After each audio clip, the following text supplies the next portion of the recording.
welcome to another all hands on deck. Apologies for taking a bit of a break into the new year. My personal situation shifted around a bit, but we're back to normal now, thankfully. Now, today I want to talk to you about a topic that's a hot topic at the moment, and you've probably seen it all over social media about food and farming. And obviously I helped to set up the People's Food and Farming Alliance back. We launched in September of 22. And last year had a huge amount of success with a couple of the elements we work on, which was growing your own food and forming community growing groups, which with the help of others and partners and collaborations went exceptionally well last year. Loads and loads of people starting to grow their own food and become more aware of the issues within farming. Now, what I want to do is break down a little bit today about what's going on and where I think the farmers and the protest groups in the UK, particularly England, are going a little bit wrong. Now, backstory for those that haven't seen it, there's a number of countries, I'm going to list them all out just so you can understand the enormity of what's taking place across Europe. So you've got Germany, France, Netherlands, Poland, Lithuania, Belgium, Greece, Romania, Italy, Portugal, Ireland and Spain have either together or in their own right stood up and started heading towards their capital cities, etc. And some are chucking manure over parliament buildings and politicians' houses. They're letting their voices be heard, and all for it, absolutely fine. A lot of them are out there because of WF controls. It could be fertilizer issues, export issues, subsidy issues, and so forth. But in England, we've got different concerns. The farmers could jump on the bandwagon, and I get it, but actually what they're looking for is slightly different.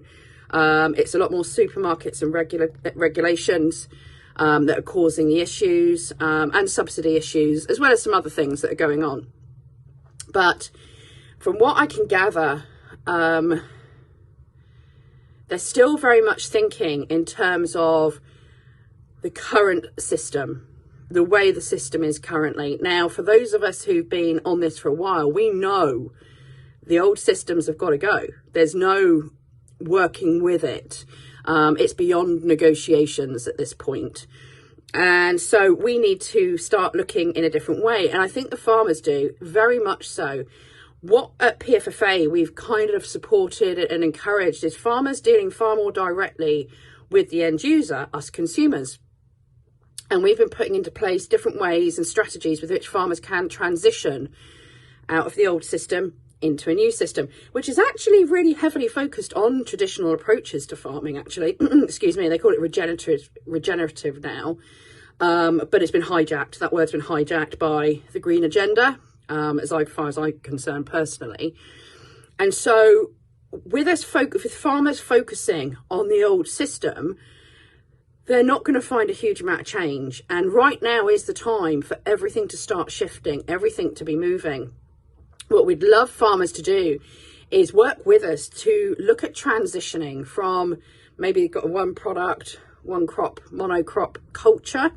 And that's what they've been led towards, because the supermarkets have made it very easy for producers and farmers to go down this road. Contract set up, we're going back 20 plus years when the supermarket started leading things in this direction. So they've got a massive part to play in this and their control mechanisms. And so what we'd like to do is take out as many of the middlemen as we can, and agreed it's got to be done through a transitionary period. But why not start now? Why not move now? Now, there are some farmers who've already started going down this road, but there's not nearly enough kind of aware of the bigger picture stuff. And I'm slowly trying to introduce those conversations. But how can you help? Well, same theory as old. We've got to do it together. We've got to work together. And the farmers need to, A, understand the bigger picture that's taking place here, and B, look beyond the practices that they currently adopt to ones that will not only help them, help the environment around them genuinely and the wildlife, but also help their consumers to have far better, fresher, seasonal produce available to them. So one of the ways that we suggest doing this is for farmers to move from that monocrop, monoproduct culture into one which is a more mixed farming approach, so that they cover off different types of livestock. Maybe they do some dairy, or they work alongside a dairy farmer in their location, as well as a plethora of different vegetables, cereals, grains and so forth, which will mean farmers coming together and working more hand in hand. But for example, they could grow their own fodder, their own feed between them. They wouldn't have to rely on the feed companies, which are another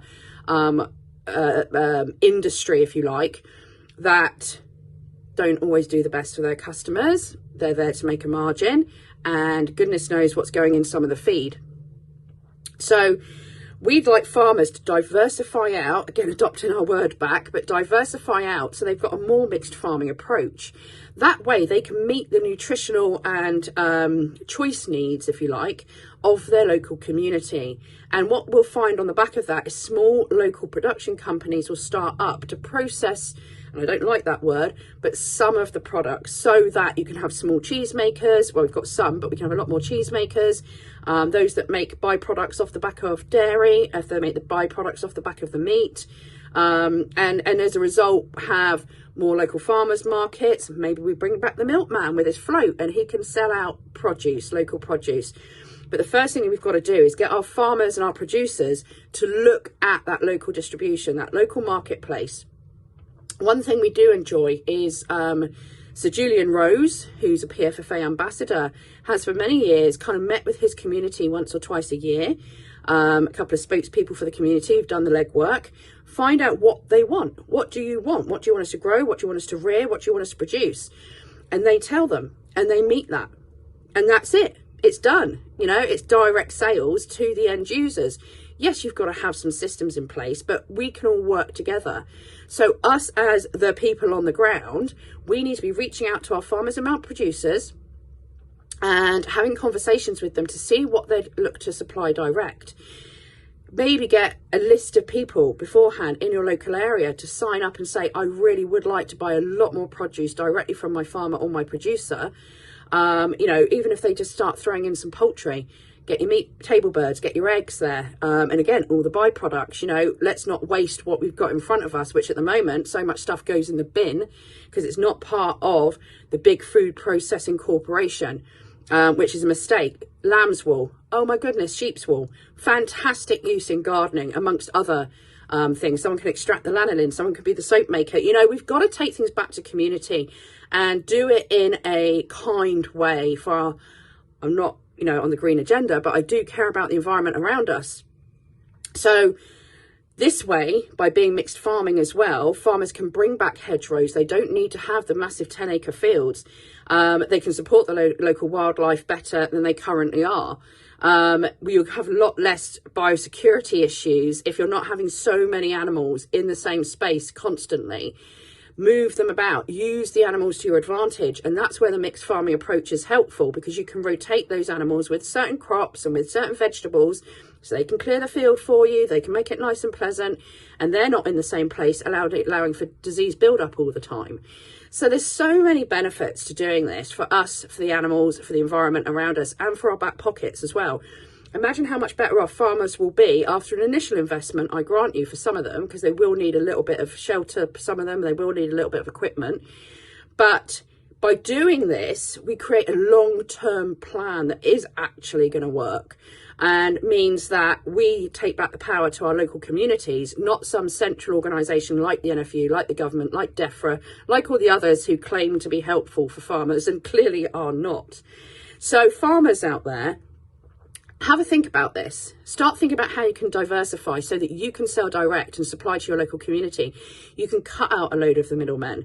You can have more control, if you like, over what happens with your food that you grow or you rear and who that goes to. And thus, by taking out the middlemen, you're going to get far better stake on the profits and still be able to keep it cost effective for people at the other end. Particularly if you set up a situation where you don't need a farm shop, you don't need a retail outlet, you have a relationship with your community, which means you can plan together, figure it out together, and come up with the solutions together. Anyway, I want to put this out there because it is such a hot topic at the moment. I don't think English farmers are going in the right direction with this. I think trying to negotiate or talk or appeal to the powers of old is missing a trick. And we are right now in a phase of a huge awakening when everything is shifting, everything is changing. It's very exciting. We see it happening. And what we're doing by getting on and creating it is we're manifesting something even bigger, i.e. this spreading, this rippling out, this going out to communities who hadn't considered it before. And we know there's farmers out there and producers who are already doing this, But we can do more.